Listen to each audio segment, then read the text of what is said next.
হাই everyone, আজি মই যাবলৈ লৈছোঁ কাকীৰ অভিমুখে আৰু এয়া মই গৈ আছোঁ। আৰু যিহেতু আজি জুবিনদাৰ প্ৰতিমূৰ্তি কাকীত স্থাপন কৰা হ'ব, এমহীয়া বাৰ্ষিকীও পৰিছে। মানে আজিৰ দিনটোতে তেখেত আমাক এৰি গুচি গৈছিলে।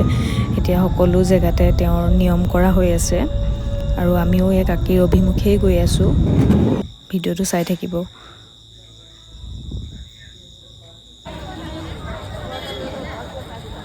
মানুহৰ সমাগম চাওক।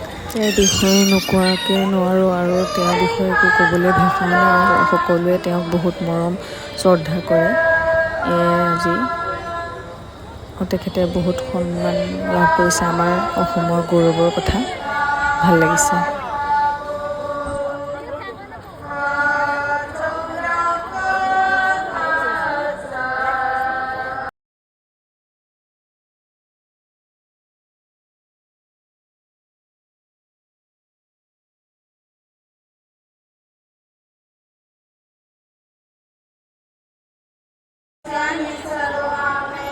মই সেইকাৰণে বম্বেত নাথাকোঁ।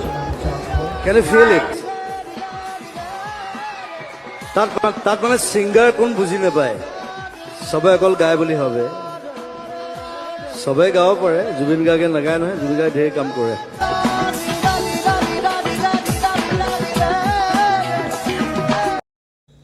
শেষত জুবিনদাৰ নাম লৈ নাহৰ পুলি দুটা লৈ ল'লোঁ আৰু ঘৰমুৱা হ'লোঁ।